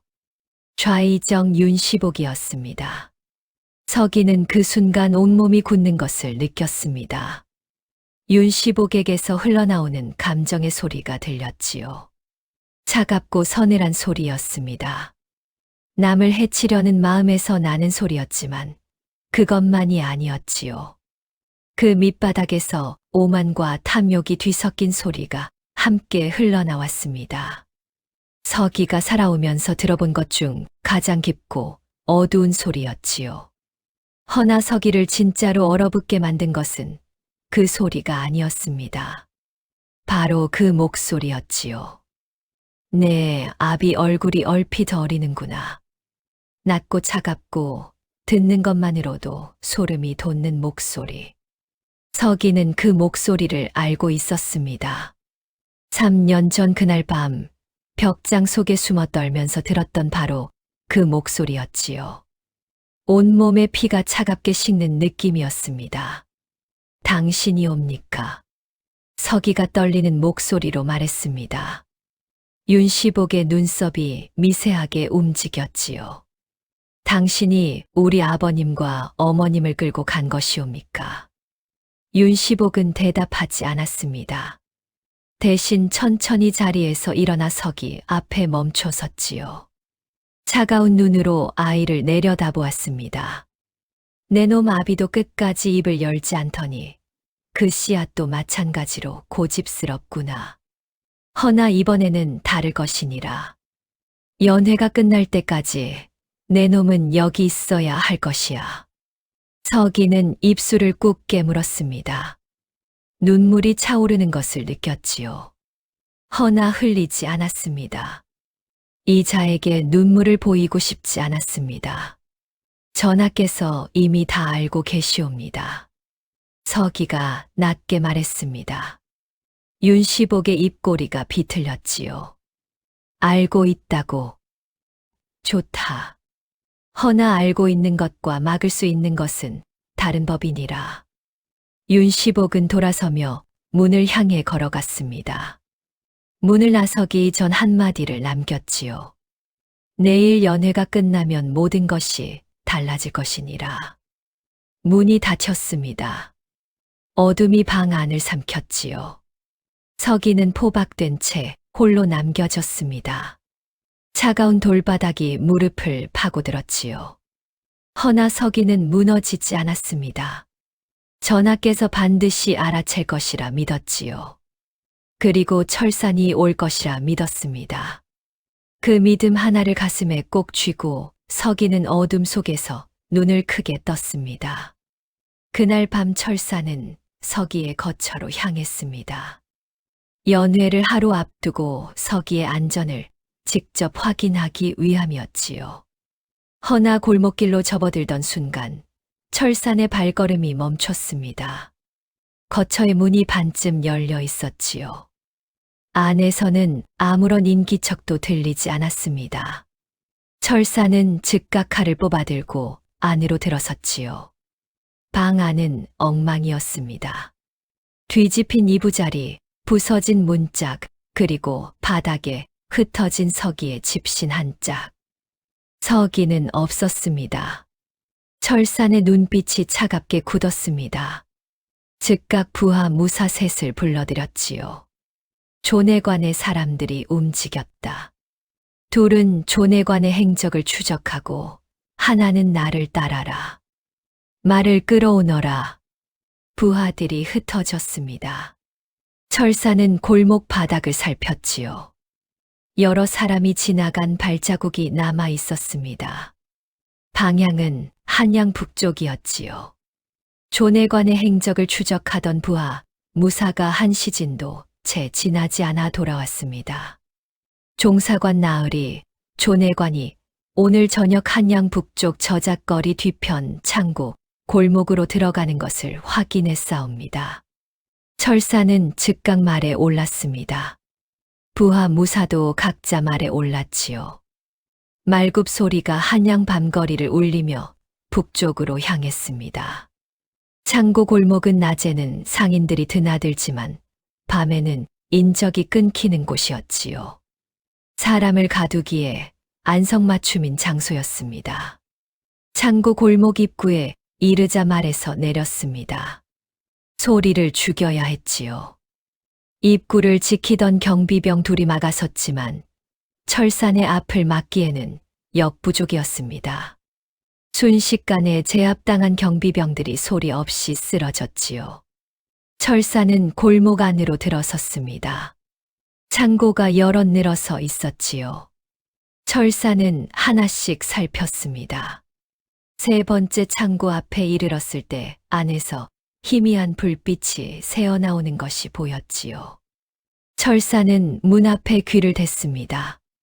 안에서 사내 둘이 낮게 대화를 나누는 소리가 들렸지요. 철사는 뒤를 따라온 부하 무사에게 눈짓을 보냈습니다. 둘이 동시에 문을 박차고 들어갔지요. 안에 있던 사내 둘이 칼을 빼어들었지만 철산의 움직임이 훨씬 빨랐습니다. 눈 한 번 깜짝할 사이에 둘 다 바닥에 나뒹굴었지요. 창고 안 깊숙한 구석에 포박된 채 웅크려 있는 서기가 보였습니다. 철사는 빠르게 다가가 포승줄을 끊었지요. 서기야, 다쳤느냐? 서기는 지친 눈으로 철산을 올려다보았습니다. 손목에 줄에 쓸린 자국이 붉게 남아 있었지요. 허나 고개를 저었습니다. 괜찮습니다. 종사관 나으리. 철사는 서기의 상태를 빠르게 살폈습니다. 다행히 크게 다친 곳은 없었지요. 걸을 수 있겠느냐? 예, 나으리. 그렇다면 지금 당장 가야 한다. 연회가 이미 시작되었다. 서기가 눈을 크게 떴습니다. 전하께서 홀로 버티고 계신 것이옵니까? 그러하다. 서둘러야 한다. 일행은 창고를 박차고 나왔습니다. 골목 입구에 메어둔 말들이 기다리고 있었지요. 철사는 서기를 번쩍 들어말 위에 올린 뒤 뒤에 올라탔습니다. 서기가 말을 다루기 어려운 터였지요. 부하 무사들도 각자 말에 올랐습니다. 출발한다. 철산의 낮은 목소리가 떨어지자 말들이 일제히 앞발을 들었습니다. 말굽 소리가 한양 밤거리를 쩌렁쩌렁 울렸지요. 좁은 골목을 벗어나 넓은 길로 접어들자 철산이 말에 박차를 가했습니다. 바람이 귓전을 가르며 지나갔지요. 서기는 철산의 앞에 앉아 안장을 꽉 붙들었습니다. 앞에서 경복궁의 불빛이 어둠 속에서 환하게 타오르고 있었지요. 연회장에서 풍악 소리가 흘러나왔습니다. 허나 그 소리 안에 팽팽한 긴장이 감돌고 있었지요. 철사는 숨 한 번 고르지 않고 말을 몰았습니다. 지금 이 순간 단 한 가지만이 머릿속에 있었지요. 전하 곁에 반드시 닿아야 한다는 것이었습니다. 연회장은 화려했습니다. 오색 등불이 휘황하게 타오르고 풍악 소리가 울려 퍼졌지요. 조정 신하들이 저마다 의관을 정제하고 자리를 채웠습니다. 겉으로 보기에는 더없이 평화로운 잔칫날이었지요. 허나 그 화려함 아래 팽팽한 긴장이 감돌고 있었습니다. 상석에는 이현이 앉아 있었습니다.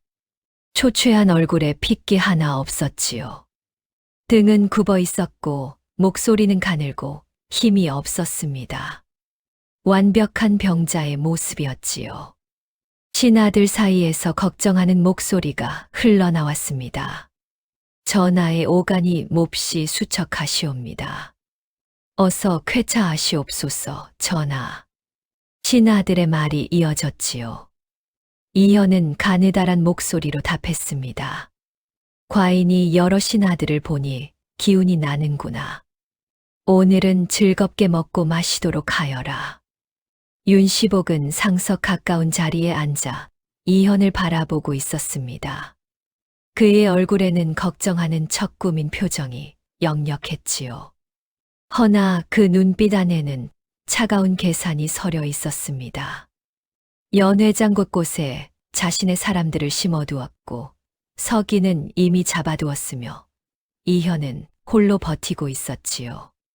모든 것이 계획대로 흘러가고 있다고 윤시복은 생각했습니다. 연회가 무르익을 무렵이었습니다. 조내관이 정성스럽게 술잔을 들고 이현 앞에 나섰지요. 은쟁반 위에 곱게 올려진 술잔이었습니다. 겉으로 보기에는 여느 술잔과 다를 바 없었지요. 허나 그 안에 무엇이 들었는지는 조내관과 윤시복만이 알고 있었습니다. 전하, 소인이 정성껏 준비한 술이옵니다. 한 잔 드시고 기력을 회복하시옵소서. 조내관이 공손히 머리를 숙이며 말했습니다. 그 얼굴에는 오랜 세월 다듬어진 능청스러움이 배어 있었지요. 이현은 떨리는 손으로 술잔을 들어 올렸습니다. 연회장 안이 순간 조용해졌지요. 신하들의 시선이 일제히 이현에게 쏠렸습니다. 윤시복의 입꼬리가 미세하게 올라갔지요. 조내관은 숨을 죽이고 그 광경을 지켜보았습니다. 술잔이 천천히 이현의 입술을 향해 올라갔습니다. 바로 그 순간이었습니다. 연회장 뒤편 문이 벌컥 열렸지요. 모든 시선이 그쪽으로 쏠렸습니다. 철산이 들어섰지요. 그리고 그 뒤로 비틀거리면서도 힘껏 달려온 서기가 모습을 드러냈습니다. 서기는 연회장 안으로 들어서는 순간 수십 명의 신하들에게서 쏟아지는 감정의 소리를 한꺼번에 들었지요. 맑은 소리, 두려운 소리, 탁한 소리들이 뒤섞여 귀가 먹먹할 지경이었습니다. 허나 그 안에서 가장 서늘하고 어두운 소리가 어디서 나는지는 분명했지요. 서기는 있는 힘껏 외쳤습니다. 전하, 그 술 드시지 마시옵소서. 서기의 목소리가 연회장을 가득 채웠습니다. 순간 연회장 안의 모든 것이 멈췄지요. 윤시복의 얼굴이 새하얗게 질렸습니다. 존해관의 다리가 힘없이 풀렸지요. 그 술잔을 올린 자의 마음 속에서 해치려는 소리가 천둥처럼 치고 있사옵니다. 전하, 서기의 외침에 연회장이 술렁였습니다. 신하들 사이에서 탄식이 터져 나왔지요. 그 순간이었습니다. 이현의 눈빛이 순식간에 바뀌었지요. 초췌하고 병든 척하던 얼굴에서 날카로운 기세가 뿜어져 나왔습니다. 굽어있던 등이 쭉 펴지고 가느다랗던 목소리가 우렁차게 울렸지요. 역적 놈들 과인이 기다리고 있었느니라. 이현은 손에 든 술잔을 세차게 바닥에 내던졌습니다. 술이 쏟아지며 바닥에 스며들었지요. 그것이 신호였습니다. 연회장 사방에서 기둥 뒤와 장막 안에 숨어있던 금군 친위대가 일제히 쏟아져 나왔지요. 순식간에 연회장을 장악했습니다. 연회장이 순식간에 아수라장이 되었습니다. 윤시복의 눈짓을 받은 사내들이 품속에서 칼을 빼어들었지요. 허나 그보다 빠르게 금군 친위대가 사방을 에워쌌습니다. 칼날이 부딪히는 소리, 비명소리가 연회장을 울렸지요. 허나 싸움은 오래 가지 않았습니다. 금군의 수가 압도적이었고 움직임은 물 흐르듯 거침없었지요. 윤시복의 사람들은 하나둘씩 제압당해 바닥에 꿀렸습니다. 윤시복은 자리에서 일어났습니다. 도망치려는 것이었지요. 허나 철산이 이미 그 앞을 막아서고 있었습니다. 대감, 더 이상 갈 곳이 없사옵니다. 철산의 목소리는 낮고 차분했지요. 윤시복은 이를 갈며 철산을 노려보았습니다. 허나 사방이 금군으로 막힌 상황에서 할 수 있는 것이 없었지요. 결국 윤시복의 무릎이 꺾였습니다. 그 옆에서 존해관은 이미 바닥에 고꾸라져 살려달라 울부짖고 있었지요. 금군이 역적들을 하나씩 포박했습니다. 이현은 옥좌에서 천천히 일어나 걸어 내려왔지요. 굽어있던 등이 쭉 펴진 채로 병자의 흔적이라고는 찾아볼 수 없는 당당한 걸음이었습니다. 신하들이 일제히 숨을 죽였지요. 이현은 무릎 꿇린 윤시복 앞에 멈춰 섰습니다. 한동안 말없이 그를 내려다보았지요. 좌의정, 경이 과인을 섬긴 지 몇 해가 되었소. 이현의 목소리는 낮았습니다. 허나 그 안에 담긴 무게가 연회장 전체를 짓눌렀지요. 담담하고 차분한 그 한마디가 오히려 어떤 호통보다도 서늘하게 울렸습니다. 윤시복은 고개를 떨구며 아무 대답도 하지 못했지요. 바로 그때 서기가 앞으로 나섰습니다. 작은 몸이 부들부들 떨리고 있었지만 눈빛만은 흔들림이 없었지요.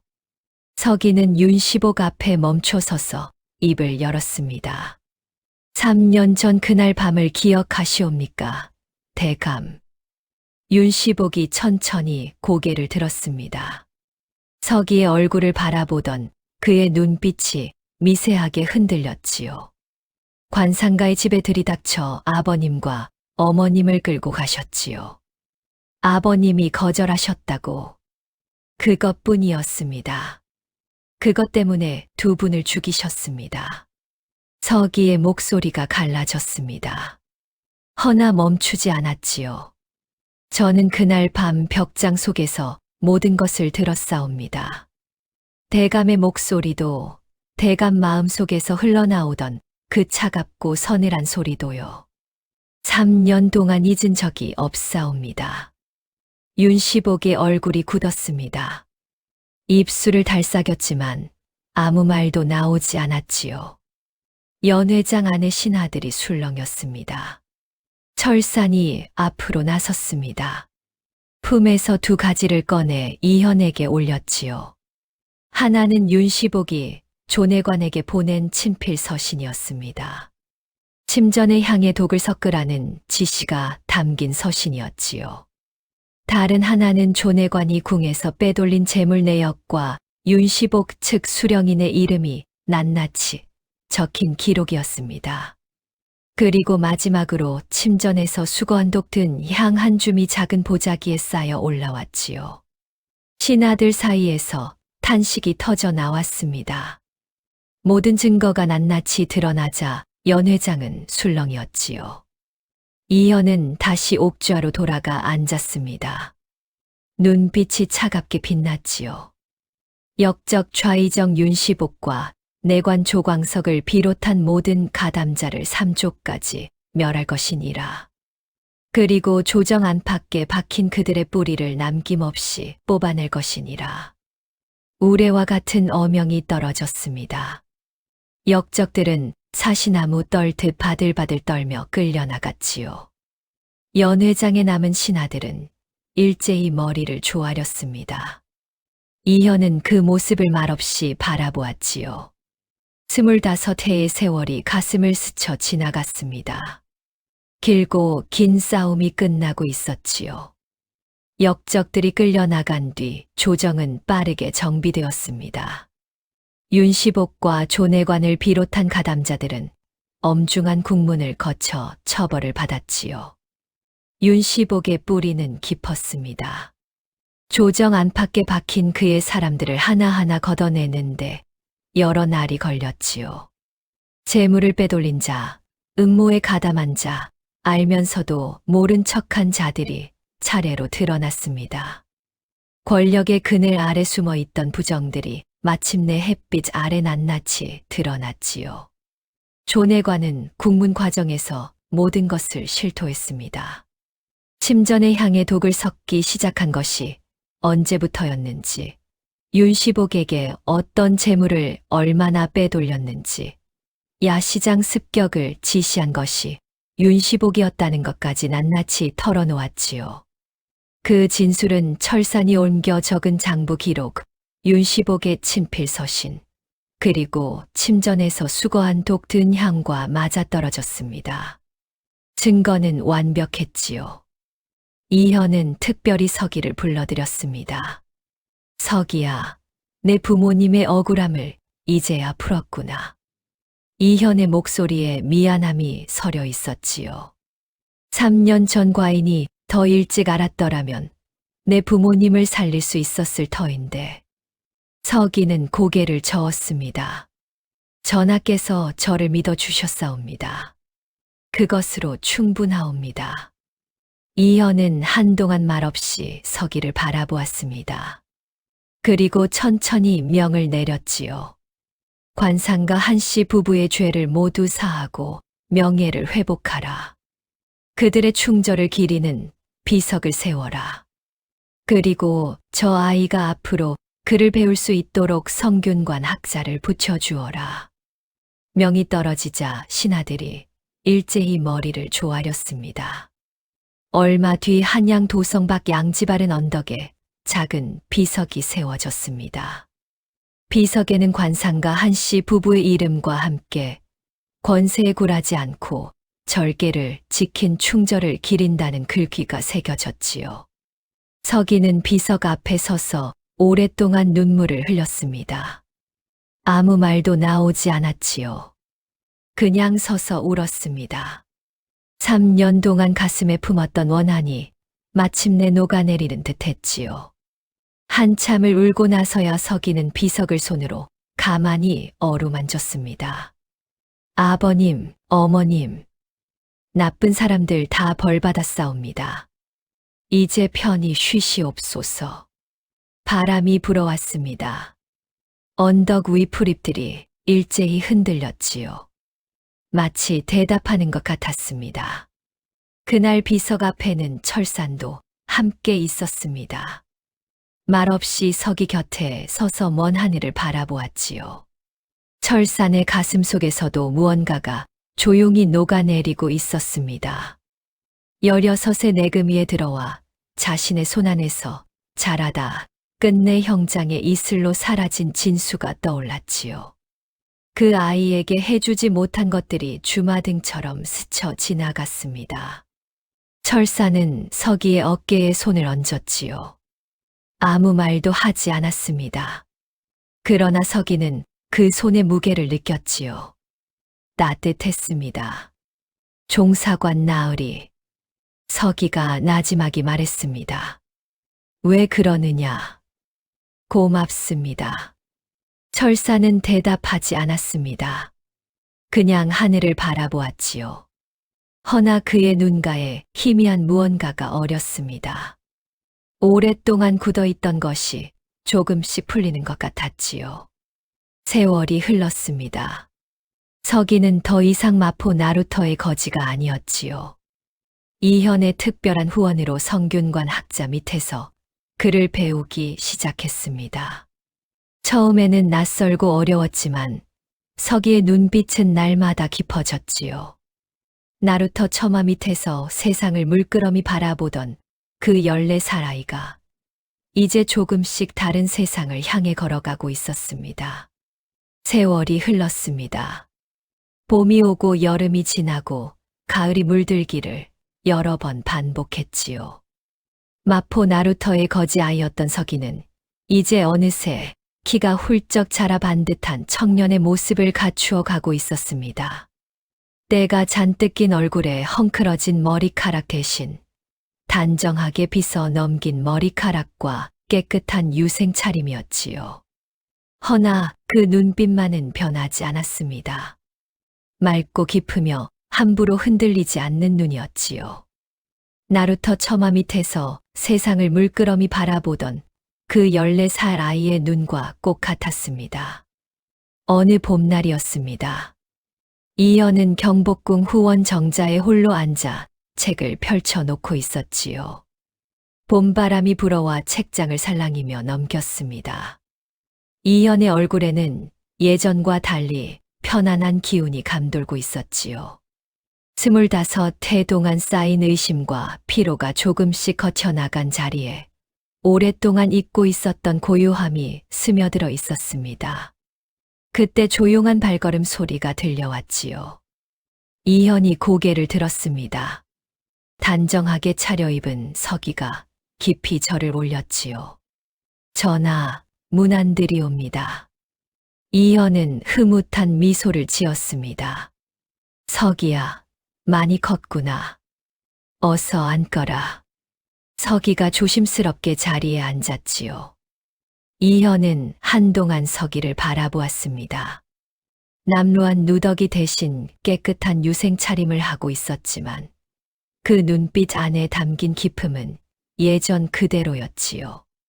이현은 조용히 입을 열었습니다. 서기야, 요즘은 사람들에게서 어떤 소리가 들리느냐? 서기는 잠시 생각에 잠겼습니다. 그리고 천천히 대답했지요. 예전에는 나쁜 소리가 더 자주 들렸사옵니다. 칼날 가는 소리, 탁하고 무거운 소리들이 귀를 찌를 때가 많았지요. 허나 요즘은 맑은 소리가 더 많이 들리옵니다. 이현이 고개를 갸우뚱했습니다. 그것이 어찌 된 까닭이더냐? 서기는 잠시 망설이다가 이현을 바라보며 말했지요. 소인이 생각하기에는 소인이 보는 세상이 달라진 것 같사옵니다. 예전에는 배고프고 외롭고 무서운 눈으로 세상을 바라보았지요. 그러니 무섭고 탁한 소리만 들렸던 것 같사옵니다. 허나 지금은 다르옵니다. 어떻게 다르더냐? 서기의 눈빛이 잠시 흔들렸다가 다시 맑아졌습니다. 전하의 마음속에서 소인을 아들처럼 아끼는 소리가 들리옵니다. 종사관 나으리에게서는 오랫동안 닫혀있던 문이 조금씩 열리는 소리가 들리지요. 그런 소리들이 들리기 시작하니 세상이 달라 보이는 것 같사옵니다. 이현은 한참 동안 말없이 웃었습니다. 눈가가 젖어들었지요. 허나 그것은 슬픔의 눈물이 아니었습니다. 오랫동안 메말라 있던 가슴 한켠에서 흘러나오는 따스함의 눈물이었지요. 정자 아랫뜰에서는 철산이 말없이 서 있었습니다. 이현과 서기의 대화를 들으며 먼 하늘을 바라보고 있었지요. 그의 얼굴에는 여전히 과묵함이 서려 있었습니다. 허나 예전에 그 차갑고 딱딱한 과묵함이 아니었지요. 봄볕을 머금은 오래된 바위처럼 단단하되 따뜻한 과묵함이었습니다. 철사는 천천히 눈을 내리깔았지요. 17년 전 형장으로 끌려가던 진수의 얼굴이 스쳐 지나갔습니다. 그리고 그 위로 지금의 서기의 얼굴이 포개어졌지요. 철사는 조용히 숨을 내쉬었습니다. 오랫동안 가슴속 깊은 곳에 박혀있던 무언가가 봄바람에 실려 천천히 흩어지는 듯 했지요. 옛말의 진심은 통한다 하였습니다. 권력으로도 재물로도 살 수 없는 것, 오직 맑은 마음을 지닌 자만이 열 수 있는 것이 바로 사람의 마음이지요. 마포 나루터 처마 밑에 웅크리고 앉아 굶주림을 견디면서도 손을 깨끗이 지켰던 한 아이가 있었습니다. 그 아이의 맑은 눈이 25, 그동안 굳어버린 임금의 마음을 열었고 오랫동안 닫혀있던 무사의 마음을 두드렸지요. 진실을 보는 눈은 높은 자리에 앉은 자가 아니라 맑은 마음을 지닌 자에게 깃드는 법이옵니다. 오늘 이야기는 여기까지입니다.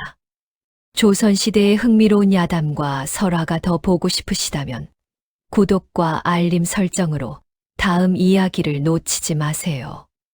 다음 영상에서 뵙겠습니다.